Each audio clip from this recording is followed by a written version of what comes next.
Hello, my name's Catherine Emmett and I'm a children's book writer, and I'm here today to talk about story structure and what it is that makes a good story. What are the ingredients that you need to make the perfect story that keeps your reader turning the page and desperate to get to the end, staying up late at night with a light on under the covers, desperate to find out what's going to happen next? Well, one of the things that's really important is the structure that you use for your story. Now, structure sounds a bit boring. You just want to get a pen, you want to write, you want to just go, once upon a time there was an amazing world, an amazing person. You want to get those words on the paper. And that's what I used to do. And I would get the pen, I would start and it'd be brilliant and you'd be going and you'd get to a really good bit and then I'd fizzle out. And I wouldn't know what happened next. So now I've started planning stories instead before I start writing, and it works so much better. So today I'm going to talk to you about the 3 different parts of a brilliant story and what you need to have in each of those parts. So, unsurprisingly, you've got a beginning and then a middle and then an ending. Okay, so we're going to start with the beginning, work through the middle and then get to the end, as all good stories should. Now, it's quite hard to understand what we're talking about with story structure and all the different terms and the different stages without an example. So, no, we're going to use my book as an example, King of the Swamp. This one's written by me, Catherine Emmett, and illustrated by the brilliant Ben Mantle over here. You can't really see his name. Never mind, he's not here. So, King of the Swamp is going to be our example for the different stages of the story. We're not going to read it all word for word, we're just going to kind of go through and look at the different bits and what happens when, so we can then, when we look at the structure, put that all together and make a brilliant story. And make all of your stories brilliant, okay? So let's go, get comfortable and let's start. So, King of the Swamp is set in a swamp, and this is all about McDarkley, the character here. And he lives in the swamp and he has a lovely time.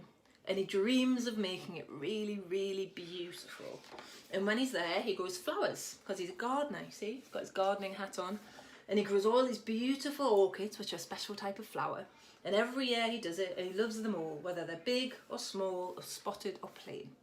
So he loves these flowers, and this is how his life is, in the swamp, growing his plants. Until one day, something happens. He's tending his flower, and then he hears a noise, and it's someone coming through the swamp. And that someone is the king. Now the king doesn't see the swamp the same way as McDarkley does. He thinks it's dark and stinky, and he wants to concrete over it to make a roller skate park. Now that would kill McDarkley's swamp, so that's bad. Okay? We don't want that to happen. McDarkley doesn't want that to happen. That's a big problem for McDarkley. He's going to lose his entire home if the king gets his way. But McDarkley tells him, no, you can't do this, it's beautiful, you'll see the flowers, it's gorgeous, you've got to wait. And luckily, there's a princess, a very clever princess, who says, hang on, maybe he's right, maybe we need to see these flowers and see how beautiful this swamp can be. So McDarkley has 10 days before the king returns, and he has to prove that the swamp is beautiful in order to save it. So he works really hard. He gets up really early and he yawns and he stretches because it's really early. And he works super, super duper hard, and he digs and he shovels and he digs and he shovels and he digs and he shovels to save his swamp. Okay? And now at this point he thinks he's there. He's nearly there, he's close. And he's singing his flowering song. He's got his little banjo and everything's just, it's kind of coming together. It's the night before the king comes back. And then, this guy appears, a little grub on a leaf, and the grub and the grub's friends destroy the swamp. Terrible disaster. This cannot get worse. This is awful. Everything's ruined. The king's going to come back. It's not going to be beautiful. He's going to lose his swamp. And this is it. This is the darkest hour. McDarkley's alone. He howls to the sky because he knows his swamp is lost. Next day, the king comes back. McDarkley can't say anything, nothing to say. It's all over. And then the princess goes, oh, good gracious me. And what's she seen? Look, all the grubs have turned into beautiful butterflies, and the princess realizes that the swamp is beautiful after all, and it's worth saving. So she turns it into a nature reserve. McDarkley gets to run it, so he gets to stay in his home and protect it. And even all the king's butlers have to go there and work to make it a beautiful place. And even at the bottom down here, the king gets stuck in as well, and the king has to go and work in the swamp. And then at the end, you've got your happily ever after with McDarkley sat in the swamp with his music, with the butterflies and all the orchids. And that is my story, King of the Swamp. So what sort of structure did we use for King of the Swamp? We used a really traditional 3-act structure, and here it is, you can see it now. So you've got 3 parts of this structure. You've got your beginning. Your beginning is where you meet the character in normal life. Then you have trigger 1, boom, something happens to take normal life and change it. So the character's thrown into the middle of the story. And in the middle of the story, the character's got a problem. Something they need to solve, something really difficult they've got to do, or something they really, really need, and that they can't get there, they can't achieve it because there's all these obstacles in the way. And everything gets harder and harder and tougher, and the tension goes up and increases, and then boom, trigger 2 comes along and makes things even more impossible than they were before. And you're thinking, this is never going to work, this is a disaster. And then you're desperate to find out what happens, so you keep reading and you get to the end. In the end, it's terrible, there's a crisis. It's the darkest moment. Things cannot get worse. Everyone's trapped. It's over. They can't get out. They're in a prison cell. They're never going to get out. The baddies have won. But then, boom, green star, turning point. Something changes and everything gets better. We have a resolution. We have a happily ever after. So that is the structure we used for King of the Swamp. And that's the structure we're going to talk about now that you can use in your stories to make really brilliant stories where the reader is desperate to find out what happens next. So where are we going to begin? We're going to begin at the beginning, because that's where all good stories begin. Now, as you can see on this side, we're going to talk about where the story's set. We're going to talk about who your story's about, what that person's like. We're going to talk about what's normal for your character. And then we're going to talk about a trigger event that moves your character out of their normal life and into the middle of the story where the good stuff and the action really happens. So, where's the story set? Now this means where's the setting of your story, but it doesn't just mean where. It also means when. So is it set in a castle or a swamp? Or is it set on an island or on a different planet? Where is it? It can be anywhere you want. It can be in a house just like yours. But also, when is it set? Is it set present day, or is it set in the past, or is it set in the future? And whatever that setting is, that's going to impact on your story, and it's going to impact on your character and what your character's life is like. Do they have a phone? Do they have a telly? Do they play outside with their friends? Do they go on their spaceship every weekend? What do they do in there? What's their normal life about? Okay, so the setting's really important, and it's really important that you think about it and what life would be at that time. If it's in the future, do you have cars? Do you have spaceships? Or if it's in the past, you wouldn't have telephones, you wouldn't have computers. What sort of things? How do they get about? So think about all these things, because these are the things that will impact your character and impact your story. And it's really fun. You can draw a picture of it. You can imagine what the house is like that they live in. You can imagine what it is that they drive around in, or they walk everywhere, or have a horse, or how it is they get about. So spend some time thinking about the setting and where everything is. And when you've got that, you think about your character. So this is McDarkley. Say hello, McDarkley. McDarkley says hello. He's a bit shy. He's never seen this many people before. No, well, McDarkley, he likes his swamp and he likes his orchids, and he's a bit shy, but he is very happy to meet you. So say hello, McDarkley. He says hello. Okay, goodbye, McDarkley, goodbye. So that's McDarkley, that's my character from King of the Swamp. So how do you pick your character? So the character is just whoever you want it to be, okay? And it's the story, it needs to be the person that the story is about. So have a think if it's really that character that you're telling the story of. And how do you think about that character? How do you get to know that character? Well, you need, are you ready? Drum roll. You need, ta-da-da, a character hat. Now this is my character hat, so I can get in the head of my friend McDarkley here. And you need to get yourself a character hat, and you can wear it all the time when you're writing. And then you write away, da-da-da-da-da, all the time with your character hat on, so you're inside your character's head. I'm only joking, you don't really need to do that. But it is really helpful to think about your character and think about what they like. What do they like doing? What do they not like doing? What are they scared of? What are they good at? And a lot of these things will come from your setting. If they live in the past and they have to walk 10 miles a day to school, then they're going to be pretty good walkers. If they live in the future and have to use technology, they're going to be good at technology. But we also, as a reader, want to know what your character's like. Are they nice? Do we like this character? And you can do this really well by showing us through their actions. You don't need to spend too much time telling us what the character's like, saying, oh, he was a great friendly guy, he was kind to animals. You can show us by a couple of things. He could walk along and see a little snail on the ground and pick it up and put it out of harm's way. Or he could be crossing the road one day and save someone who's about to get run over, okay? So you can show us things about your character without having to use lots of words to tell them. And that's a really good way of telling us about the character and giving the reader an idea of why they should like that character, why they should feel connected, why they should care about what happens to that character. Because that's what you need. You need your reader to really care about your character.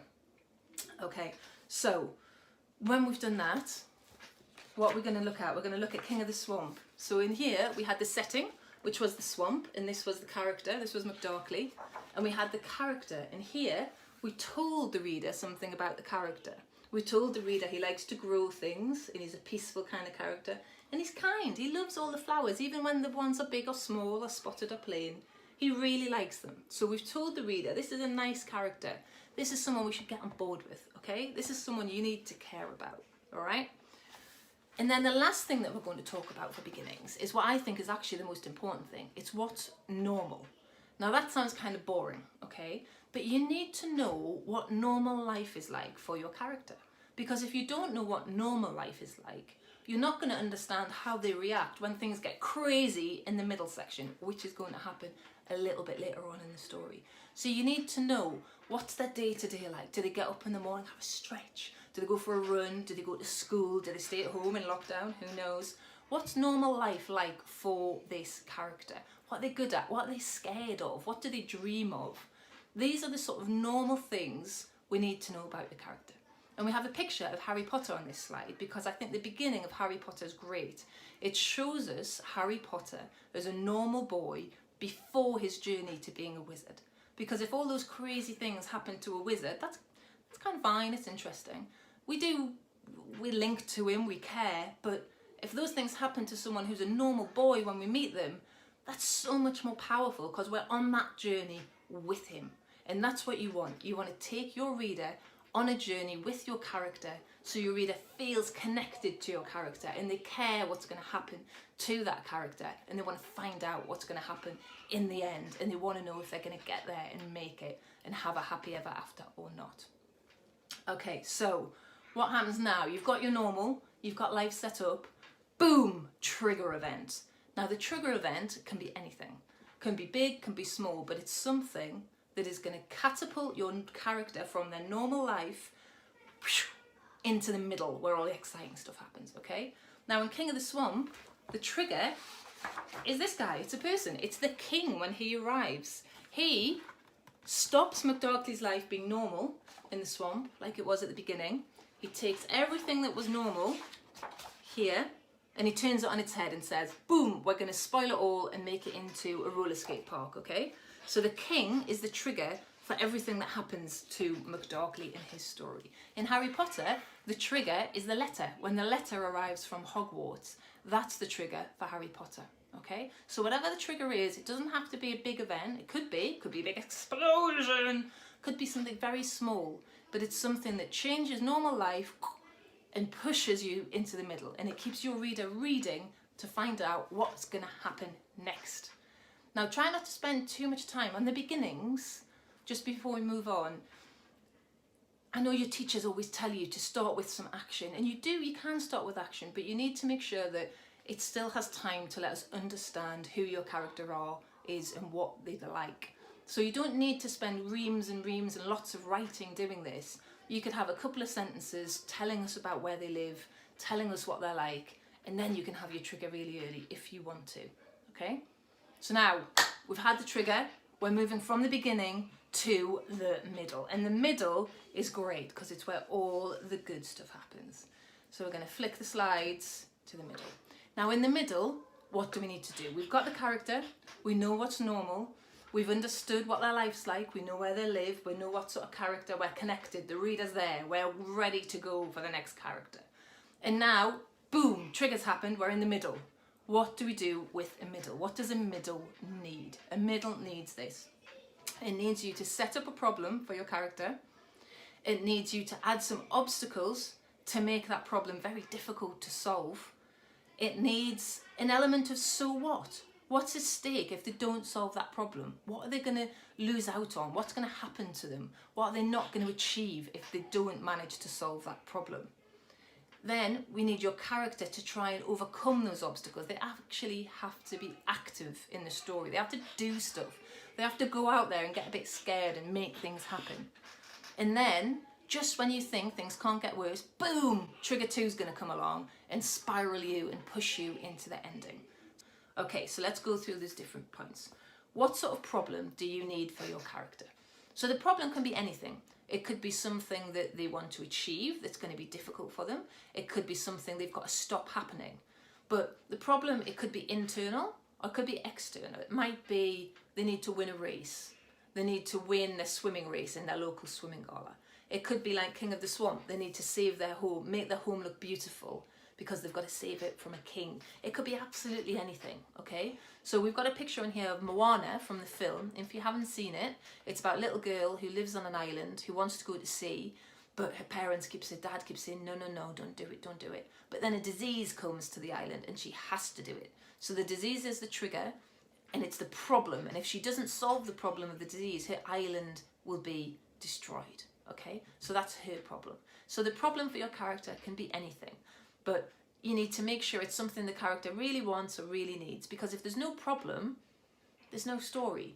If Cinderella had gone to the ball with her sisters and met Prince Charming and lived happily ever after, there wouldn't really be a story, because there's not really been anything for her to think about or to struggle or to worry and try to overcome, okay? So you need to have a problem, you need to have something that the character's finding hard to do. And just when you've got the problem, you make it even tougher because you make loads of obstacles come along. Now these could be internal obstacles, there could be fears that the character has, things that they can't do or they think they can't do. There could be external obstacles, it could be people who are stopping them doing it. It could be physical obstacles, it could be distance, they need to get somewhere but it's a long, long way away. Maybe they need to win the race, they need to train lots and they need to get fitter and stronger than they are. But you need to throw some obstacles in, and the more obstacles you throw in, they should get bigger and bigger and bigger. So it's really tougher and tougher and tougher for your character to overcome these obstacles, to achieve their dream and to solve their problem. Now, so what? Who cares? No one's going to care if your character's got a problem and they've got obstacles, unless you give them something to lose, some stakes, okay? So stakes means what the character's got to lose if they don't manage to solve this problem. So in King of the Swamp, the stakes are the fact he's going to lose his swamp. It's going to get completely destroyed by the king and he will lose his home. So the stakes are super, super high in King of the Swamp. Same with Moana that we talked about before. The stakes there are really high because if she doesn't manage to save the island will die and her people will die. Now the stakes don't have to be as high as that, but if a little girl wants to win a swimming race, that's fine. And maybe it's tough, someone's really good at swimming and they're going to beat her maybe. That's fine. But what if that swimming race is going to help her qualify for the Olympic Games or for some huge championship? Suddenly we're much more interested. Your reader now really cares about what's going to happen. Are they going to make it? Are they not? Because you've given the character something to lose. You've put some stakes into it. So the bigger, the higher the stakes, the more important the problem is. It means you've really got to solve it and it really will grab your reader. And I think really, so what is the biggest question you can ask when you're writing. Whenever you're writing, think will your reader just think, well, do I care? So make them care. Make the stakes higher. Make it so they've got more to lose. So it's a disaster if they don't manage to solve this problem. Now, you've got your problem. You've got your obstacles. Everything is going to be a disaster if they don't manage to do this. But your character needs to do things. They can't just watch this all unfolding. If there's been an attack of aliens on the planet, they can't just hide in their house and hope they go away. They've got to go out and try and stop them. They've got to do things. Your character has to drive your story forward. They need to make things happen, because otherwise it's someone else's story, or it's not a very interesting story. If it's a story about someone watching things out their window, mostly that's not that interesting a story. The character needs to do things to make the story interesting. So just when you think everything's getting tough, you think that actually McDarkley's been working really hard, he spent all of his time struggling to make the swamp somewhere that's beautiful, to prove it to the king. He's done all his digging, he's running out of time, but we're getting there. He's singing his flowering song, and then trigger number 2, the grubs come along. So trigger 2 is something that takes you from things being pretty bad to things being terrible, things being really terrible. And trigger 2 will keep your reader reading into the end of the story, because they want to find out what happens next, because things were bad, but now they're really bad. So how is this possibly going to work? So endings. What do you need for a really brilliant, exciting finale of an ending? So things cannot get worse. This is the main event in your story. This is the darkest hour.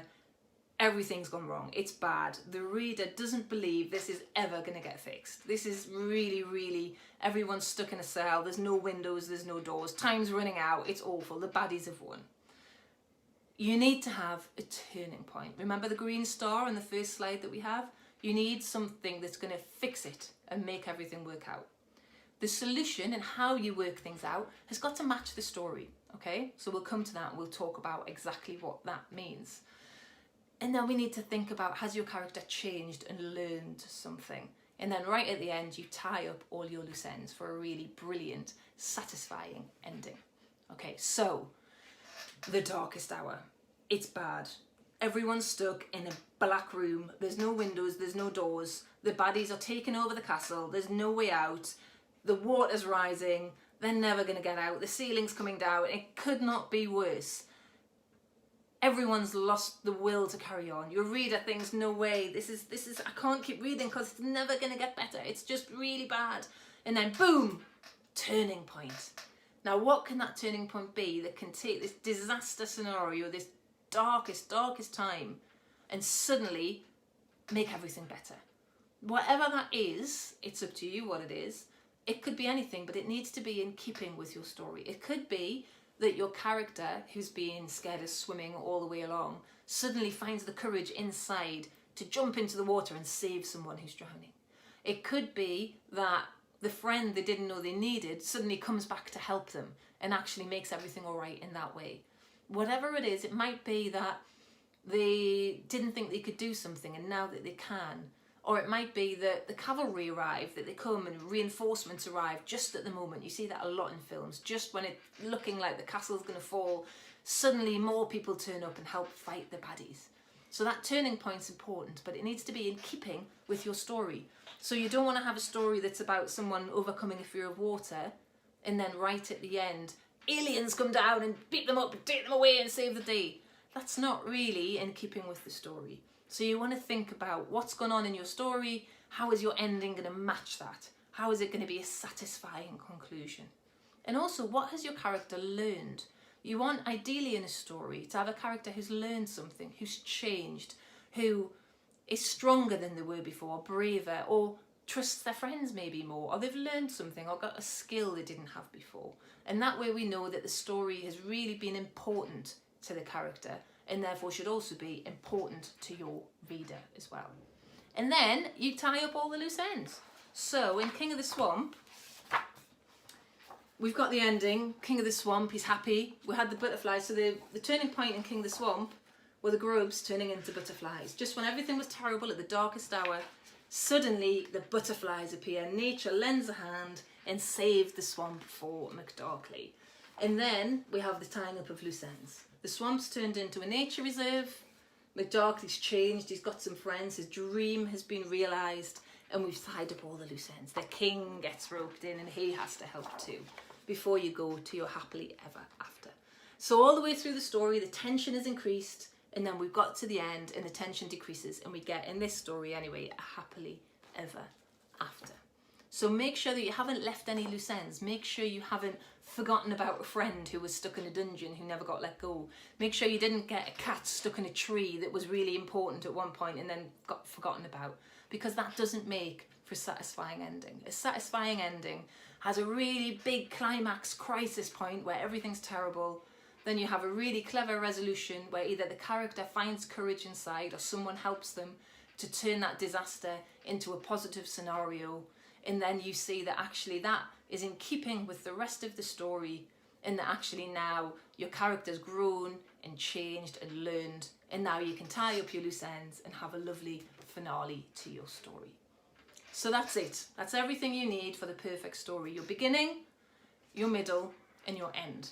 So next time you're writing a story, hold fast, put your pen down just for a minute, get yourself some scrap paper, have a think about what the structure is going to look like, and then try to plan it out just like that. Your beginning, your trigger point, your middle with your trigger point, and your ending with your turning point. And see if you can really think about what your character's problems are, what they're going to lose if they can't solve those problems. But most of all, happy writing and happy reading, because one of the best things you can do to improve your story writing is to read lots of books. So find some books that you enjoy. When you're looking, try to see these things that happen. They happen in a lot of books. See if you can identify the trigger points and just enjoy. Don't worry about spelling, don't worry about any of the handwriting stuff. Just write your story down, have fun, and happy writing, guys. Thanks for listening. Bye-bye.